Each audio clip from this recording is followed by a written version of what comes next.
بسم اللہ الرحمن الرحیم الحمد للہ الذي انزل الفرقان على عبده والصلاة والسلام على سيدنا محمد وعلى آلہ واصحابہ اجمعین اما بعد ان هذا القرآن يهدي للتي هي اقوم صدق اللہ العظیم۔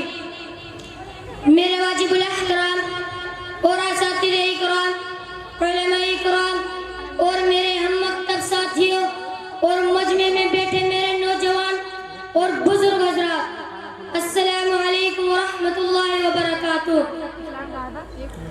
آج میں آپ کے سامنے بس موضوع پر لب کشائی کرنا چاہتا ہوں، وہ ہے عظمت قرآن۔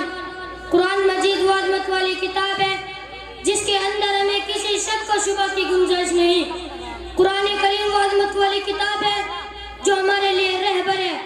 قرآن کریم جس ذات کی طرف سے نازل ہوا وہ ذات بھی ایسی ہے، اس ذات کے علاوہ کوئی عبادت کے لائق نہیں۔ قرآن کریم جس نبی پر اتارا وہ ایسا نبی ہے، تمام نبیوں کا سردار ہے، کہ جن کی پوری زندگی میں پوری انسانیت کے لیے زندگی گزارنے کا نمونہ موجود ہے۔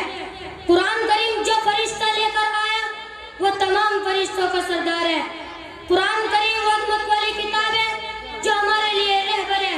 قرآن کریم وہ عظمت والی کتاب ہے جو حق و باطل کے درمیان فرق کرتی ہے۔ تو پھر کیوں نہ کہوں یا الہی تو ہمیں عامل قرآن کر دے، یا الہی تو ہمیں عامل قرآن کر دے، تو پھر نئی سیرے سے مسلمان کو مسلمان کر دے، تو پھر نئی سیرے سے مسلمان کو مسلمان کر دے۔ سامعین مکرم، اب ذرا اسلاف سے قرآن مجید کی عظمت معلوم کرتے ہیں۔ کسی نے امام اعظم ابو حنیفہ سے پوچھا، امام صاحب آپ نے قرآن مجید کو کیسے پایا ہے؟ انہوں نے کہا اب تک قرآن مجید سے ہزاروں مسائل نکال چکا ہوں مگر ابھی بھی قرآن کا معنی پورا نہیں ہوا۔ کسی نے امام غزالی سے پوچھا، امام صاحب آپ نے قرآن مجید کو کیسے پایا؟ انہوں نے بڑی عجیب بات کہی، قرآن مجید آسان بھی ہے اور مشکل بھی ہے۔ آسان تو اتنا ہے کسی بھی 8 سال کے بچے کے سینے میں اتر جاتا ہے، محفوظ ہو جاتا ہے۔ مشکل اتنا ہے 14 سال سے علماء اکرام، مفتیان اعظام، مفسرین قرآن میں غامزن ہے، لیکن کوئی بھی ابھی تک اس موتی کو حاصل کرنے میں کامیاب نہیں ہو سکا۔ کسی نے امام احمد سے پوچھا، امام صاحب آپ نے قرآن مجید کو کیسے پایا؟ انہوں نے بڑی عجیب بات کہی، انہوں نے کہا ایک بار میں نے کہا میں اللہ سے زیارت کی، ایک بار میں نے کہا میں اللہ سے زیارت کی، اللہ سے میں نے پوچھا اے اللہ تو نے سب سے محفوظ چیز کون سی بتائی؟ تو جواب ملا قرآن مجید، اور پھر کہا تو اگر دیکھ کر پڑھے تب بھی مجھے پسند، بن دے کے پڑھے تب بھی مجھے پسند، سمجھ کر پڑھے تب بھی مجھے پسند۔ شاعر کہنے پہ مجبور ہو گیا، عظمت قرآن کی خاطر ہم جان نچھاور کر دیں گے، عظمت قرآن کی خاطر ہم جان نچھاور کر دیں گے، ور وقت نے ہم سے خوب آگا ہم وقت کا دامن بھر دیں گے، ور وقت نے ہم سے خوب آگا ہم وقت کا دامن بھر دیں گے۔ مسلمانوں سمجھو اور ہوشیار ہو جاؤ، غفلت کا پردہ چاک کرو، قرآن کریم سے وابستہ ہو جاؤ، ورنہ یاد رکھو تاریخ ہمیں معاف نہیں کرے گی۔ حاضرین جلسہ، جانشین صحابہ اکرام رضی اللہ عنہ کے کتب خانے میں قرآن کریم چومتی چلی گئی۔ وہ قرآن ہی تھا جس کی برکت سے بدر کے میدان میں 313 نے مکہ کی قسمت پلٹ دی۔ آج ہم کروڑوں میں ہیں مگر دوسری قومیں ہم پر سوار ہے۔ جان ہماری محفوظ نہیں، مال ہمارا محفوظ نہیں، عزت و آبرو سے ہماری کھلواڑ ہو رہا ہے، نہ ہماری مساجد محفوظ ہے نہ ہمارے مدارس محفوظ ہے۔ مسلمانوں، ایک دور وہ تھا کہ مسلمانوں کا مقابلہ حبان بن ولی سے ہوتا ہے، 60,000 فوج کا لشکر جرار ہے، مسلمانوں کی فوج 10,000 ہے۔ اسلامی فوج کے کمانڈر حضرت خالد بن ولید رضی اللہ عنہ، مسلمانوں کو اس کا بھی علم نہیں کہ دشمن کے پاس کتنی فوج ہے۔ مشورہ ہوتا ہے، خالد بن ولید رضی اللہ عنہ سے کہا جاتا ہے کہ آپ 300 آدمی لے کر جائیں اور پتہ لگائے کہ دشمن کی فوج کہاں ہے۔ اور اس کی تعداد کتنی ہے اور اس کے پاس سامان کیا ہے۔ صحابہ رسول کی ایمانی قوت دیکھے فرماتے ہیں کہ 300 کی ضرورت نہیں، میرے ساتھ صرف 30 آدمی کافی ہے۔ صحابہ عرض کرتے ہیں 30 آدمی کچھ نہیں، کم از کم 60 آدمی لے جاؤ۔ چنانچہ 30 آدمیوں کا اور اضافہ کر دیا گیا اور اسلامی فوج کا یہ مختصر سا قافلہ آگے بڑھا۔ چند میل کے فاصلے پر معلوم ہوتا ہے کہ وہ دشمن کا لشکر ہے۔ خالد بن ولید رضی اللہ عنہ کی ایمانی قوت جوش میں آئی، فرمایا کہ دشمن کا لشکر سامنے ہے، اس کی تعداد 60,000 ہے۔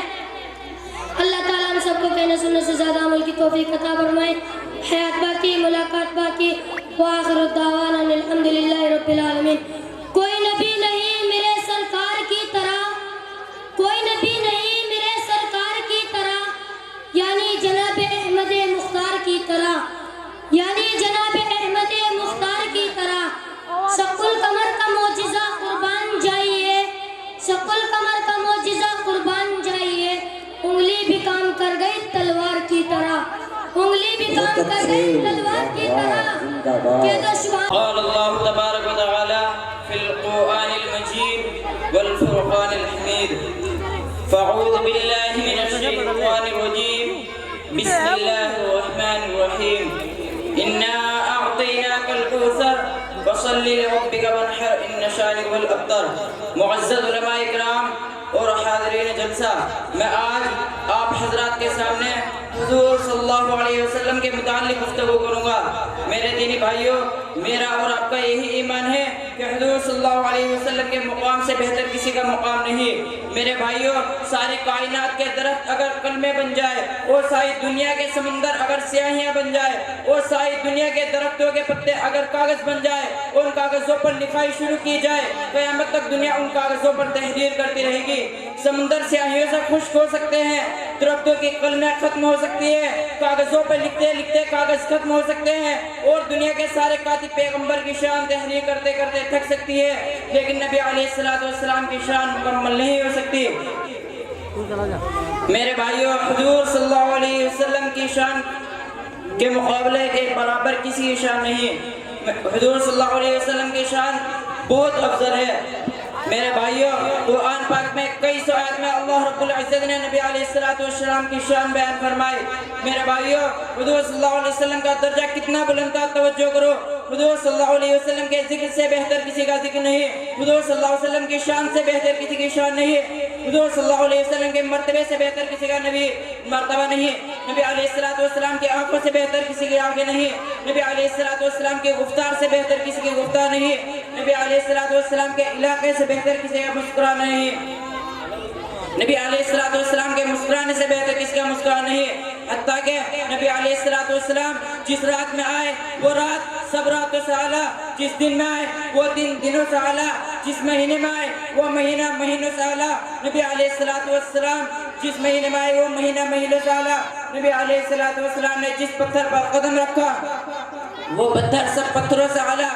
نبی علیہ السلام کی شان کا مقابلہ کوئی نہیں کر سکتا۔ میرے بھائیوں، قرآن نے کہا انا اعطیناک الکوثر، اے پیغمبر ہم نے تجھے کوثر عطا کیا۔ اس کی یہ آیت کب اتری، اس کی شان نزول کیا ہے کہ جب رسول اللہ صلی اللہ علیہ وسلم کے حقیقی بیٹے ابراہیم علیہ السلام صلی اللہ علیہ وسلم کے گود میں بیمار تھے اور بیماری کی وجہ سے تڑپ رہے تھے، اور نبی علیہ السلام اللہ رب العزت کے دروازے پر جا کر رو کر کہتے تھے کہ اے اللہ، میرے دشمنوں کو تو نے 7 بیٹے دیے اور مجھے 2 بیٹے دیے، وہ بھی لے لیے، اب تیسرا بیٹا دیا، یہ بھی بیمار ہے، اے اللہ تو اسے شفا عطا فرما۔